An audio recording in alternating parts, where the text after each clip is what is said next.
15. All right. Excellent.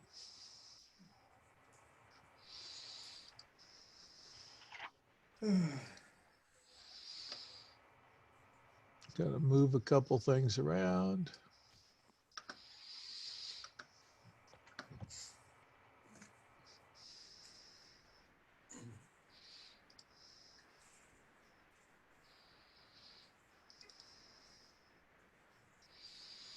So I've got the right version. Can you see the 8th edition code. 8th edition? Okay. Excellent. So that way we can be talking about the same one. Whoa. Okay.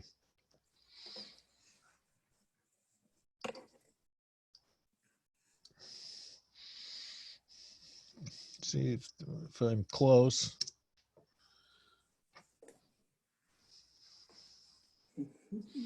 Still in the building. Building. Building. Looks like we're getting close.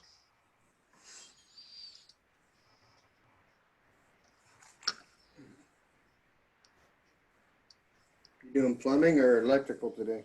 Oh, we're going to look at plumbing some more. I've got some worksheets I'll send out too on chapter 3. Chapter 3. Chapter 10 too. Yeah, so I think we talked about the things here. They said we're not using the IRC plumbing provisions. We're using the UPCs. So this is based on the 2015 Uniform Plumbing Code. The current California Plumbing Code, though, is based on the 2018 Uniform Plumbing Code, although I don't believe there have been a lot of changes since then. 2018. So right now, all you have is the front page of the book on your screen, Larry. What? Are you trying to show us something in the book other than the front page? Yeah, I'm on a different page altogether. So let me see what's going on, and we'll go back to share. Now you should be seeing.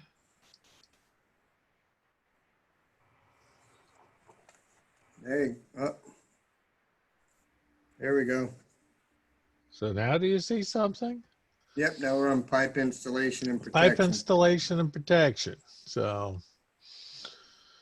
and I think this is kind of where we started, but you will notice over here on the upper left-hand corner, right under piping installation and protection, you'll see reference to the 15 IRC, general on the far left. Next big column over is 15 IRC. Next column after that is 15 UPC. And so in the IRC, International Residential Code, which is used in some states, you can see all this plumbing stuff is in chapter 26.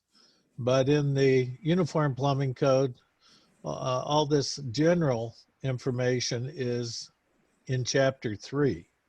And so I will put together some questions on chapter 3 for the Uniform Plumbing Code. And is that going to be on the code site, the ICC Yeah, code site? yeah, Okay.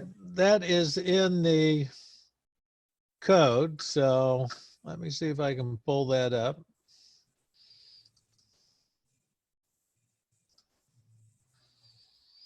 Let me stop sharing for a minute.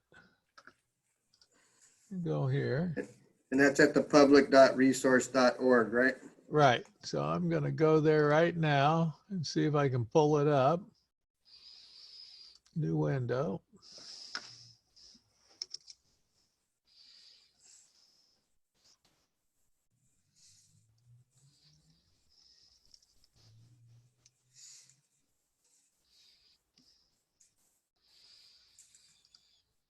You go to BSC and then you go all the way down. 2019 California Building Codes. And the plumbing code is volume 5, I think. Yeah, 5. So just a second, let me pull that up.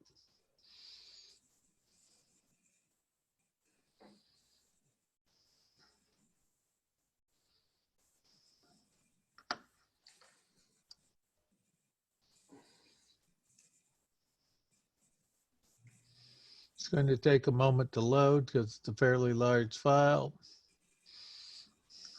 All right, T is playing with Legos. Nice. Who's playing with Legos? Looks like Oh yeah, nice Yeah. collection. nice. Can I borrow some money? I can't afford that many Legos.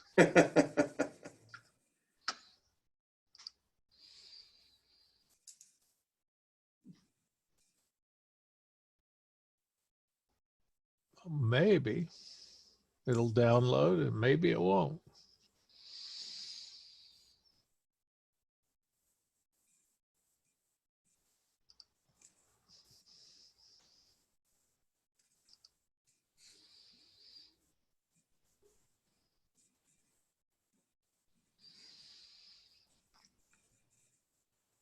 It's moving slowly. So any questions on plumbing? Because I think we have at least one plumber in the class, so Yeah. he can correct me whenever I say something wrong. No, I'll just let you. It's all right. Yeah. And you know what Later. and you know what the first plumber's original diagnosis of a plumbing problem was, don't you? This not be cheap. I can fix it, but it won't be cheap. It won't be cheap. So, this thing is almost downloaded. Oh, the only weird thing is this headset is on the left side. So this was actually, I think Shane told me about, recommended this. Which one is it? The Turtle Bay Yeah, that's Turtle Bay or Beach or whatever they call or it. Turtle Beach? Yeah. So, Right on. and it was the only one I guess they had because, most of the stores are out of these things Right. because so many people are home right now. These things are in short supply. And my headset, you can adjust it. You can put the head thing on either side. Oh, The really? mouthpiece. I'll have to take a look at that. I have the cheap one though. Oh, the wired one. Yeah. Yeah, this is the wired one. Yeah, they're still good though. So now what happened?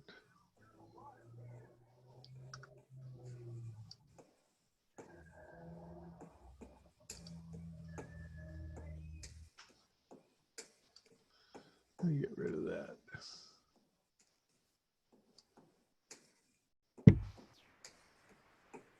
Trying to.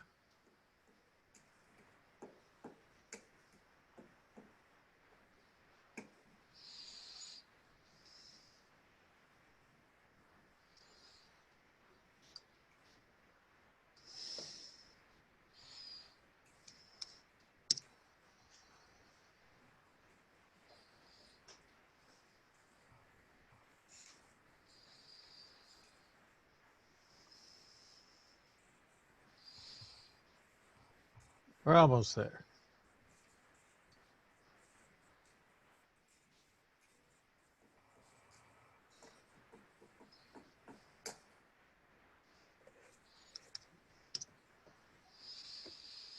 Must be busy at your house there, TTA iPhone. It's always busy. You're walking around a lot. It's always busy. Awesome. Yeah, I got a therapist, and I have to take care of my 2 kids. Yeah, that's okay. Makes for something more interesting while Larry's doing his download. Yeah. Well, thank you for that. What are we doing here? Yeah, for some reason, when I'm in Zoom, this thing works a lot slower. So let's go ahead and share. See if I can bring this up.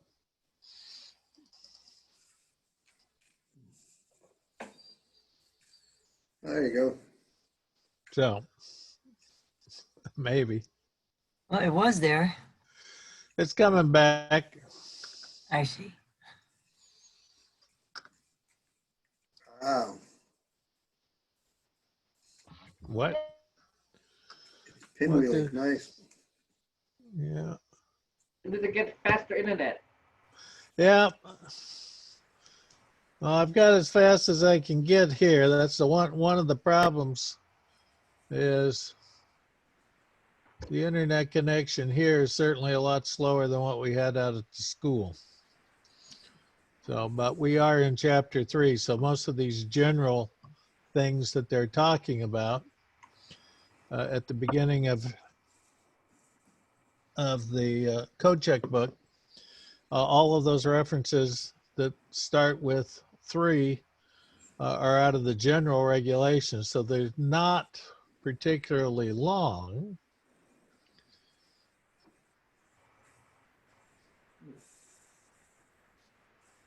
Let me see. Soil pipe, existing building, Yeah. marking. Yeah, so marking. So this is why when the inspector comes out, normally what they're looking for is they're looking for these markings, because just as with the electrical, all of the plumbing materials are supposed to have a mark, a stamp, some way of identifying it. Doesn't matter if it's plastic, cast iron, copper. We've already talked about the copper that comes in the 4 different weights and has 4 different color stripes on it in addition to the printed information. But 301.2.1 looks like that little bar on the side means what? Now it's moving on its own again. It's new. Yeah, so that means they've added something to the code. So you've already talked about the 4 different weights of copper? Yep. There's K, L, M, and DWV. So I'm going to get out of this thing because it seems to be operating in a horrible manner. So we'll try and get rid of that. You said K, L, M, and DWV? Yeah, there's K, which has a green stripe on it. L Okay. has a blue stripe. M has a red stripe. And DWV has a yellow stripe. So that DWV stands for drain, waste, and vent. So that's where you're using copper piping for the sewer system. So Gotcha. my old house, which I've mentioned before, has plastic, cast iron, galvanized iron, and copper. That's the sewer. That's the drain, waste, and vent. So you've had upgrades throughout all of the different code regulations. No, the guy that built it was a contractor, so it was built like that Johnny Cash Cadillac that he snuck one part at a time out of the factory. So anyway, what happened here? This thing was supposed to go away. Was it the other one? Oh, there we go. Code check 8th edition. There we go. Oh, So we were about page 17, I think. 15. 15. 15, okay.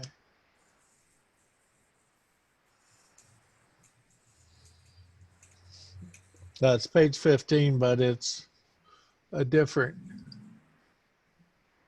The PDF and the page numbering don't match exactly. Oh, That's why. like around figure. There you go. That's it. Yeah. So anyway, you saw we were in chapter 3. So this 313.3, that's just a section out of the general regulations. Anything with that 300 series of numbers, those are all general plumbing requirements. So maximum supports per this table T11, they have a bigger table in the plumbing code. CPVC, that's the plastic pipe. PEX is what has supplanted the old Quest. And you're seeing a lot of that used in residential construction now. ABS and PVC, you can see horizontal, we got to support it every 4 feet. Vertical, and again, you'll notice that the IRC and the UPC are a little bit different. So IRC, 10 foot, and you're supposed to have mid-story guides for piping less than 2 inches in diameter. UPC, Uniform Plumbing Code, you're supposed to support it at the base and at each floor, plus you're supposed to have mid-story guides. So again, the Uniform Plumbing Code is usually, if there's a discrepancy between the two, the UPC will be a little more stringent than the IRC. Cast iron with no hub fittings, and that's pretty much what you see. The old lead and oakum. I don't know if any of you have ever watched a plumber pour the molten lead, or they also make a lead wool that they can pound into the joint. But I've done it. yes, and That's fun. how much work is it? It's a lot of work. Yeah, I don't know how they did it. I don't know how they did it on a horizontal, putting the vents in on a horizontal. It's a pain in the butt. Yeah, well, they had kind of like a diaper procedure that they use for that, but where they'd run something up and around. At one time, I used to watch them when they were building some of the old tracks, and when I was a kid. But they don't use that anymore because the plumbers, just as painters used to, developed a lot of lead poisoning from working with the lead all the time. So Oh yeah. So the cast iron with no hub fittings? that has the little rubber connectors Yeah. and the stainless steel bands. Right. So why don't they show the max support intervals with hub fittings? I think They it's, don't use them.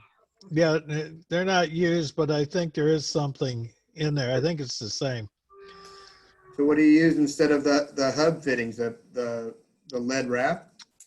No, it's, No, you just use no hub. yes, with the no band. hub Oh, I got you. with the little rubber couplers. And Gotcha. then you use look like the hose clamps on Yeah. the inside of your car for the rubber hoses. Yeah. They use similar hose clamps for those. But They're in Uh, the pictures that I sent you last week or the week before. yes, yeah, there is a picture of. I've got a couple pictures of the old lead and the hub stuff. Now, if you want quiet plumbing, then cast iron is probably the way to go because it's much quieter than plastic. But it doesn't have the same longevity that plastic have, although if you pour a plastic solvent into your drain system, that's not going to help your plastic pipe very much. I've also, gone through a couple of buildings after a fire, houses that had plastic plumbing, and usually the plastic is burnt off at the slab. So that can be another downsize. Copper tubing, again, the IRC is slightly different than the UPC. Here in California, we're using Uniform Plumbing Code. It's just like OSHA and CalOSHA. It's usually more stringent. Yep. And if you look at this A, you see ABS and PVC. They say provide for expansion every 30 feet per the Uniform Plumbing Code. I don't know of anybody that does that. Maybe on some school jobs or some government jobs where they have a continuous inspection. But otherwise, those things rarely go in. There's some requirements on the utility trenches. And you see here, they talk about backfilling layers and tamped in place. So that's usually using hand-operated whackers and things. You're not supposed to be using a backhoe or a grader until you got about 12 inches of dirt over the pipe because they're worried about crushing it or damaging the pipe. Trench width, there is a trench width for plastic drain pipe, and Because plastic pipe is considered to be flexible, you're supposed to have a wider trench. But again, my experience is most of the installations, they just dig a narrow trench. They lay the plastic pipe in there, and they may tamp it a little bit with their foot, but they're not truly compacted. The slab is usually fine to bridge across a relatively narrow trench, but you can see what the code is supposed to be is outside diameter plus 16 inches. So if you've got a 3 or 4 inch line, we're talking about over 1.5 foot wide trench, and I hardly ever see that. So water service. And again, San Diego, we don't worry about that. It says a minimum of 6 inches below the frost line because you don't want your water lines to freeze and blow things up. But San Diego, I've never seen that problem, even up in the mountains. Over in Arizona, it's fairly common in some of the areas. But if you get up into, the Northwest or up around the Great Lakes where it does get cold, or the Northeast, then that is a concern. You can put the water and the sewer in the same trench, particularly if you don't like the taste of the water here in San Diego. So, our water is pretty hard. If you go up to Washington State, the water's much softer up there.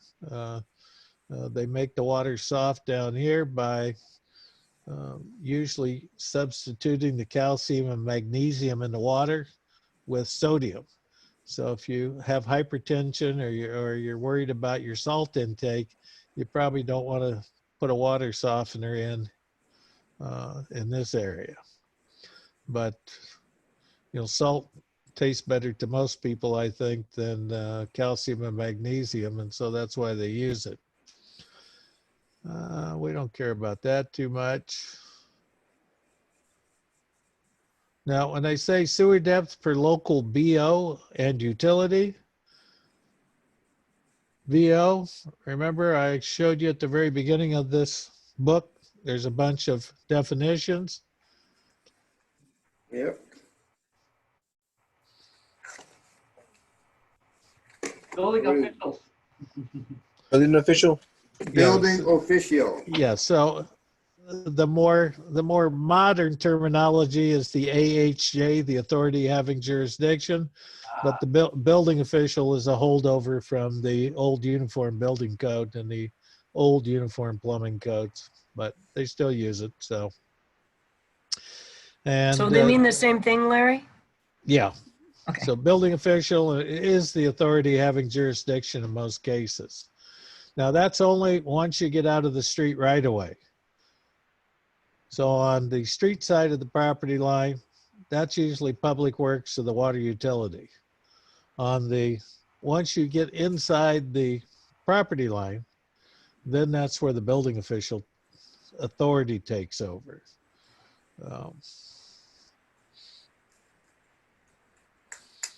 And that's why sometimes you may have to coordinate with two different agencies because the building inspector's not responsible for anything outside of the property line. The utility trench shouldn't be undermining the footing. And so a lot of plans, there'll be a detail on what to do if the pipe goes under the footing, where you deepen the footing. And typically if the pipe is going through the footing, you're supposed to put a sleeve in. So if you have a 3-inch pipe going through, you put a 4 or 6-inch sleeve in there, run your pipe through there. And that way, if there's some settlement later, it shouldn't be putting load on the pipe that you've run through. So Larry, when the very first one, backfilling layers and tamped in place, Yeah. is there supposed to be a layer of sand in there too, or not? Well, it depends. If you're doing commercial work and there's a specification, then quite often they'll require a sand bedding.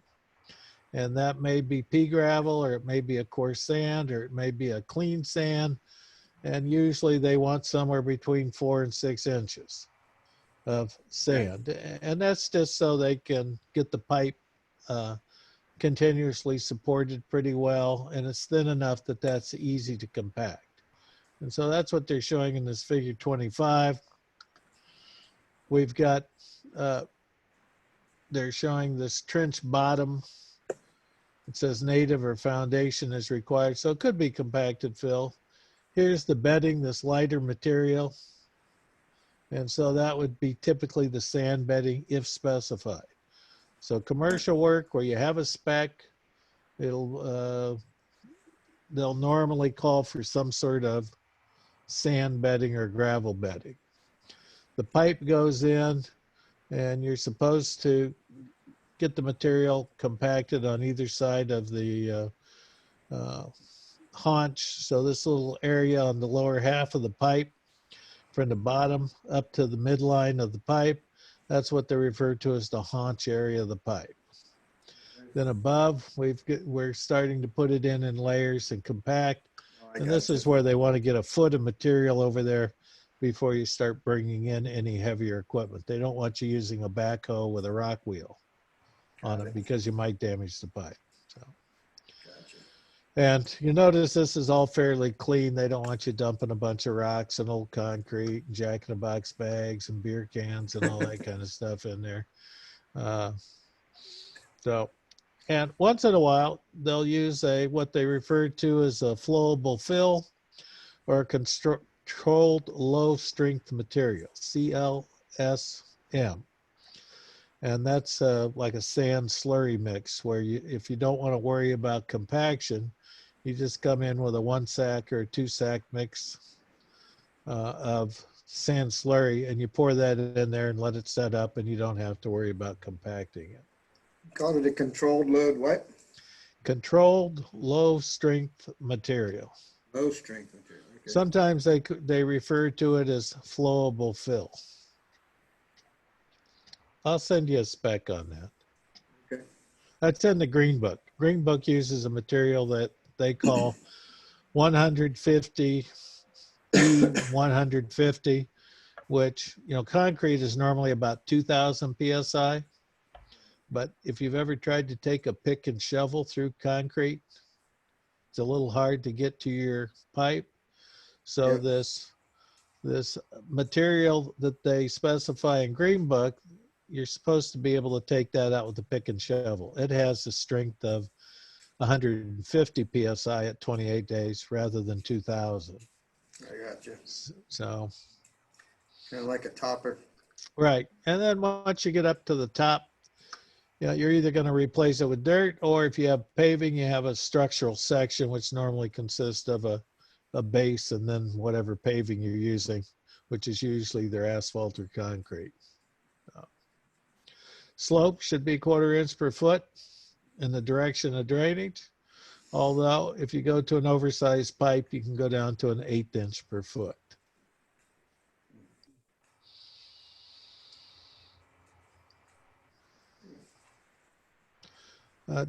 Did I send out? Larry. Pardon? Got a quick question on the backfill. Yes.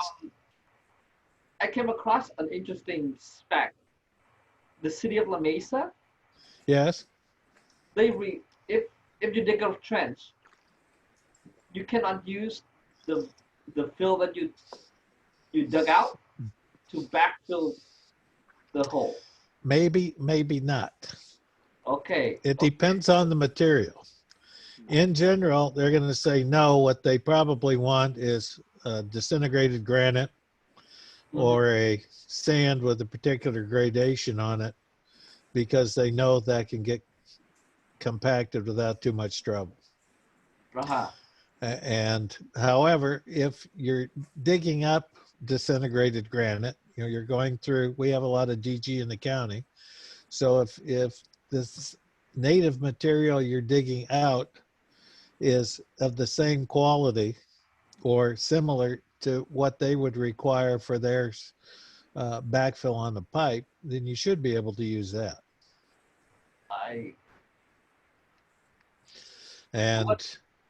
But if you have a broken pipe, you just it's the same stuff that you put back, right? Well, I realize that, but you may have heard me mention the city of La Mesa a couple times, and so I won't give them the the YouTube link to this, but that's a problem. They have standards, and the whole purpose of the standard is not a guarantee that you won't have trouble, but they just arbitrarily or blindly use a standard because they know if you follow instructions and do it a certain way, that 99+% of the time you won't have problems. Whereas if you do something else, the likelihood of a problem occurring is higher. Mhm. And usually, particularly if you're in a roadway, you're in there right away, that's when they're fussy because the public works people don't really have authority once you get on private property unless you're in an easement. But my experience with La Mesa is they're a little finicky about just about everything. Yes, I learned that the hard way. Oh, well, I can, I'll see if I can find some pictures of the, what we had to go through to put in a retaining wall over in the city of La Mesa. By the time they got through with the stormwater and the a whole bunch of other stuff, it was insane. So we spent more money on the things that were required for the permit than we did on the wall. So. And as one person told me when I was there, Yeah. they were celebrating, they were jumping up and down. They said they were so happy because to get their remodeling permit, it only took them 10 trips, which was much better than what they usually went through. It sounds like trying to build up in Carlsbad. Oh my goodness. Yeah, well, La Mesa thinks that they're a detached island of La Jolla. So they just That's a have, good one. I'll borrow that one. okay. So But then if you fight them on the code, they said tough titties. That's what I tried to do, and they said, and that's what I got. It's tough titties. well, what they told you is this is the way we do it, and if you want us to approve it, you'll do it our way. Otherwise, we're not going to let you do it at all. Yeah, and but they couldn't give me a justification. Well, they should have been able to give you justification. And what I always tell people is that when I was at the county, we had standards. And so, as I said, we use the standards because we know that most of the time they work. And then if you want to do something other than the standard, that's when usually we would say, okay, but now you're going to have to get a engineer or geologist involved. If you're going to do something different, you need a professional to come in and justify to us why you're doing something different. Or if it seems reasonable, if we feel it's an acceptable alternate, we would accept it. But remember, that takes more time and effort to evaluate what somebody's doing. And so most of the time they just say, I don't want to be bothered, do it our way or hit the highway. So as my old boss once told a guy that was trying to get a sign permit at the building department, the guy said, I build these in Oklahoma all the time. And he said, fine, here's your plans, go back to Oklahoma. But It's a good way to make friends there. Yeah. Well, they're not there to make friends, obviously. Yeah, did you work with Sylvia over there at La Mesa? Oh, I didn't. No. It was a private job, and I was managing it, and I could. It was a small. We just put in a couple of cleanouts. Okay. Well, normally if you may, sometimes in those cases, you got to kind of skip the counter folks and talk to the building official over there. He's a pretty reasonable guy. Okay. No, So- and then so anyway, so it was like, Yeah. so it cost me more to get new dirt. Yeah, well, that's right. And that's what I always tell people. You have to make a decision whether it's easier, more cost effective to do what they want, or whether you want to fight it and eventually get your way, but hold up your job and waste a lot of your time. So I think we looked at figure 26 last time on the nail Yep. plates. And, you know, in particular, this picture on the right, there's a vertical distance beyond where the pipe is that you need to be in both directions. And so that's a little bit different between the IRC and Uniform Plumbing Code. So, yeah, if you're coming up to the slab, the pipes are supposed to be wrapped. So usually there's a bubble wrap, but I see paper towels, I see rags, I see tape, I see all kinds of crazy things out there. So it really depends on the inspector, but most of the time some sort of foam or bubble wrap is what I see typically used out there. And if you're going to run gas piping under a slab, there's a special way that it has to be done. And I'll give you a picture of that. I have it somewhere. And what they want is if you get a leak, they want to make sure that the gas isn't going to disperse up into the building. And so you can't really bury it under the concrete. They actually have you build a little channel and direct it to the outside. But I have a detail for that. I gave you the detail for the yard piping, correct? No, No, No. I didn't send that out yet. no. Okay. Well, I've been a little busy, but I'll get that out maybe tonight or tomorrow morning. So, copper water piping under slab has to be at least L weight. Like I said, M is what they use above ground. So in the building, it'll usually be type M because that's the lightest and it's cheaper.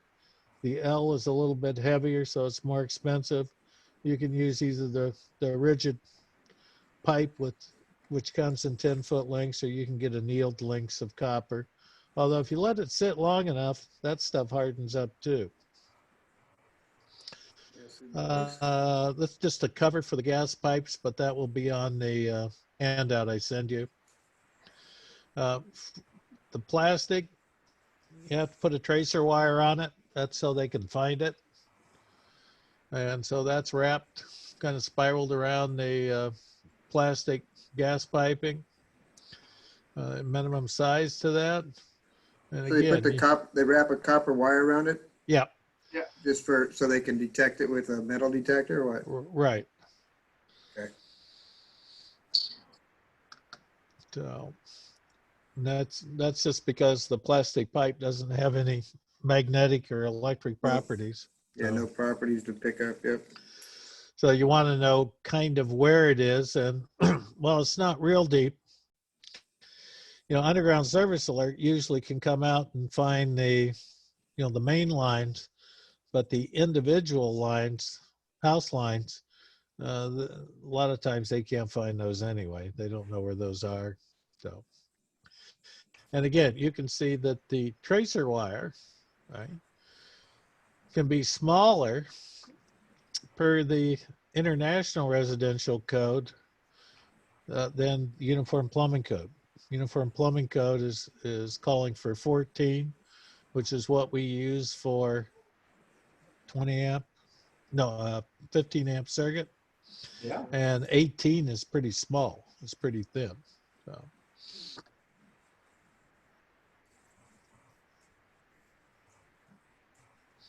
Okay, you should know what AMI means too. What AMI. does? AMI. It says buried metal factory applied protection is accepted. And they're talking about field wrapping, okay, AMI. You're going to see AMI all through both electrical and plumbing, and AMI stands for, In accordance with manufacturer's instruction. that is right. So good construction people, if they've been trained properly, throw the instructions away as soon as they get them. Yes. However, almost everything comes with manufacturer's instructions. And for a lot of inspections, particularly on the appliances, those instructions are supposed to be available for the inspector when they show up. Yes. So, and they should be there for the installers too, but a lot of times they don't read them. So, and that's because somebody's yelling and saying, we don't pay you to come here and read and study. We pay you to come in here and install stuff. So get rid of the instructions. This is how I want you to do it. Just do it. Your rough inspection testing. So we have an underground or a top out is what they typically call this for the DWV. And again, IRC, you only have to have a 5-foot head of water on the plumbing system, whereas the Uniform Plumbing Code requires 10 feet. So when you go out to a job, and the inspector is supposedly coming out to do the pressure test on the plumbing, there'll be a big pipe sticking up in the air about 10, 12 feet, and that's for this particular test. But the International Residential Code, which is used in a lot of states, they only require 5 feet. So 10 feet is a little over 4 PSI. And 10 feet is? yeah, 10 feet.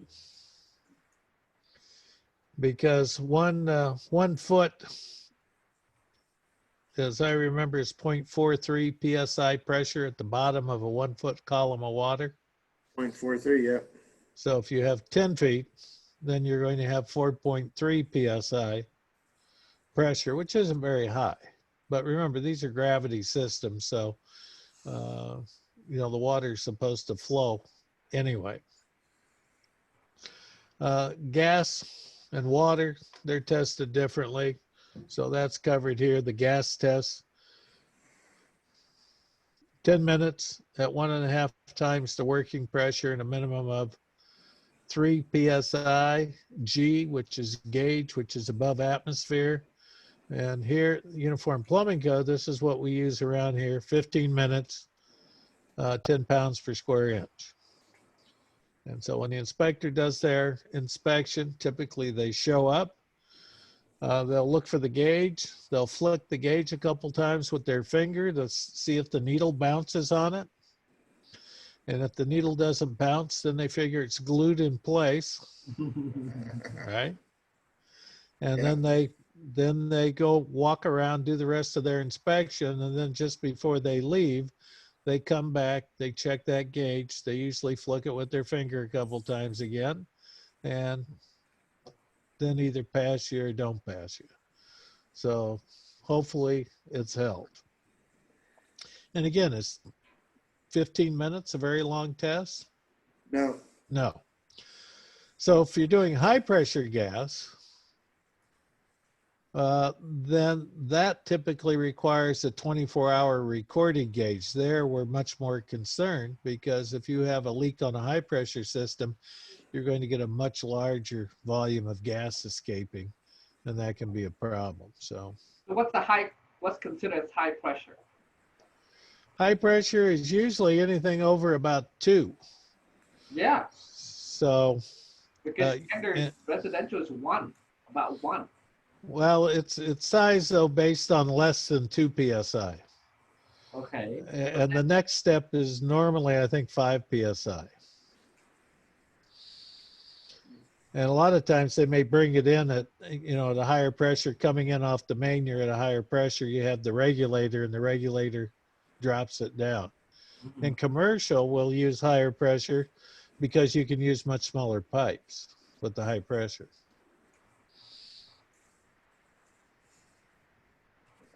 10 to 15 pounds, yeah. Yeah, so. And we'll get into the gas sizing and gas pressure in, that's in chapter 12 in the plumbing code, and I think it's in chapter 14 in the mechanical code. It's the same chapter. They're both taken from National Fire Protection Association standard, I think 54, as I remember. Oh. Now this is the table we use for sizing the branch drain and vent size per the IRC. It's this table, but what we're using, it's in chapter 7 of the Uniform Plumbing Code. And I'll send you the actual copy of that. That's in the downloadable code if you want it, but normally I just keep a copy of that table, that 703.2 handy. And you can see, and when we look at DFUs, which, what's a DFU? Drainage fixture unit. Drainage fixture unit. So somebody told me it was a dumb something or other, but anyway.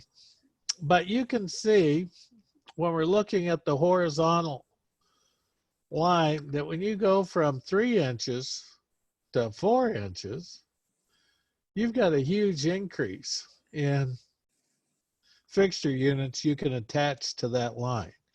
So around town, a lot of the older sewers, sewer laterals from houses were 4 inches, but a lot of the newer ones are 3 inches. 35 fixture units is normally okay, but you can't have more than 3 water closets on a 3-inch line, supposedly. So. And, you know, 1.25 inches is the smallest that you should see. That would be for something like a bar sink. Kitchen sink, normally 1.5 inches. Shower, 2 inches. But we'll get into a couple of sizing exercises, one of the classes soon, where we'll try and size the drain, waste, and vent.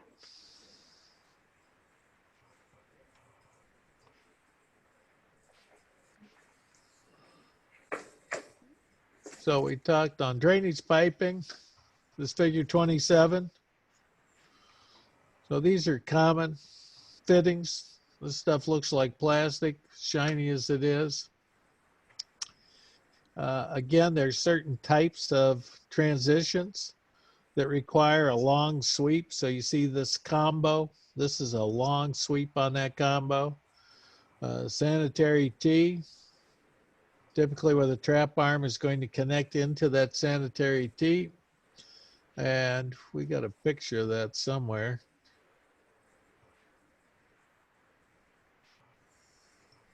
It's moving on its own again. Figure 28. Yeah. Yeah. Oops. What happened?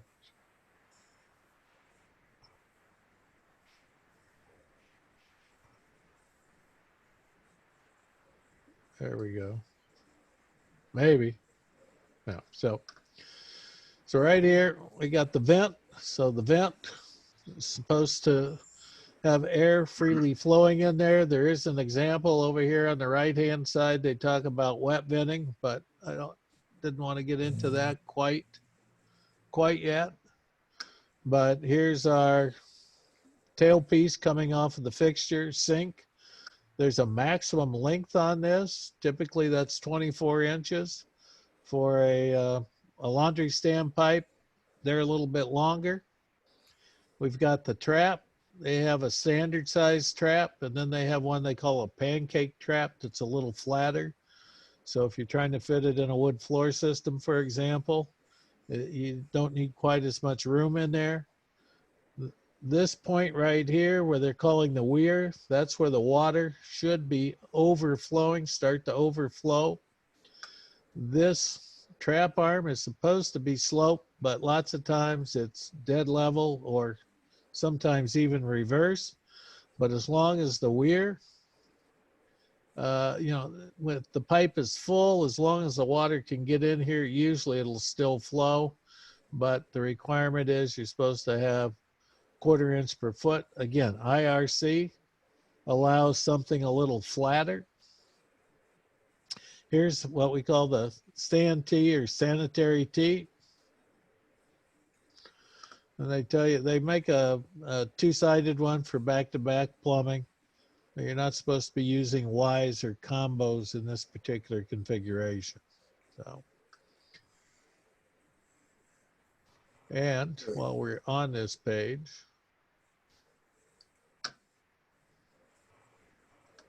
let me see if I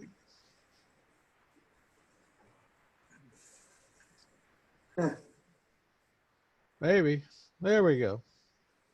So, if you want to know how many DFUs you get from a particular fixture, and I will give you a copy of the DFUs, but it's more extensive. This is just for residential. So if you have a commercial sink, for example, veg prep or a 3-compartment sink, normally that has 3 drainage fixture units. I think it's 3. You know, water closet, normally 2.5 fixture units. Here it shows 3, but I think it's only 2.5. I'll have to double check that too. I always get the water and the drainage confused, so I have to look them up. But here's your kitchen sink. Minimum trap size is 1.5 inches. So can we use a 2-inch? Sure. Sure. That just says minimum. So lots of times for commercial work, I just like to make as much stuff 2 inches as possible because Don't have to think. that's right. I don't have to carry as many different parts and transitions. So, but 2 drainage fixture units, trap arm, 3 foot 6 inches for 1.5 inches. So if you've got a great big window at a kitchen sink, for example, you may have a problem with that 3 foot 6. Now the IRC, you can talk to your inspector and see if, and tell them, you know, show them IRC allows 6 feet, but Uniform Plumbing Code is much more stringent. Laundry tub, clothes washer. Now clothes washer, we have 2 inch, and you can see that IRC allows 8 feet, but the Uniform Plumbing Code trap arm is 5 feet. So in this picture up above, you can see how they measure the trap arm length. Now some inspectors may try and get out there with a micrometer, but normally speaking, if you're within a couple of inches, that should be okay. So, and when you're gluing this stuff together, you typically want to pre-fit it together, but you can move the pipe up and down in that joint a little bit. There's a little bit of an offset that the joint permits, so you can get the 1/4 inch per foot fall. If you're gluing this stuff together, my recommendation is to wear some safety glasses or some sort of glasses, because I was watching somebody put this stuff together, and as they were pushing the pipe in, a little glob of glue popped out and hit them right in the eye. Ow. And Make my eyes hurt thinking about it. and they started screaming. Now, this was somebody I had seen step on a stingray down at the beach and get stung. And he was much more affected by that glue in his eye than he was by the stingray. And I know that hurts. So anyway, floor drain, 2 inch. So do they have to be glued fittings? I mean, I'd like No. to use No, union connections. So. No, there are alternate fittings that are approved. They just have to be listed for whatever use you're going to put them to. Yep. All right, just like the electrical stuff is if the manufacturer's listing or the installation instructions, follow those and you should be okay. Now, can you make up something that works? Yes, you can. And oh, I had to leave it at school because I ran off, but somebody was showing me a drain that had 6 or 7 garden hose sections attached to it and an equal number of copper pipes, 1/2-inch copper pipes or 3/4-inch copper pipes. It's the weirdest looking thing you've ever seen. And it was working as a drain in somebody's house. So, That's horrible. but it did not meet the code. So anyway. And again, most, Hope they had a big filter on the drain. oh, it was just the weirdest looking thing. So, It's horrible. so bend in plumbing is 360 degrees. So quarter bend right here is 1/4 of 360 is 90 degrees. So 8th bend up here, 16th bend. So, this short sweep right here, this little, is only allowed for vents, whereas there are certain situations where if you're making a transition, you need a long sweep. And there's a table in here that has that information. And that's right here, table 13, which may be unlucky. I better watch the time. Oh yeah, we're almost done. So, but take a look at this table. I will put together some questions from chapter 3 and get those out to you. I'll get that yard piping handout to you also. But here, what you're seeing is this is the fitting. Horizontal to vertical. Vertical to horizontal. And horizontal to horizontal. And again, there are some things that the IRC permits that the Uniform Plumbing Code does not. And that's why I tell people, if you're using one of these code check pamphlets, be very careful what you're using, because you hate to put this stuff together and then have to start taking it out.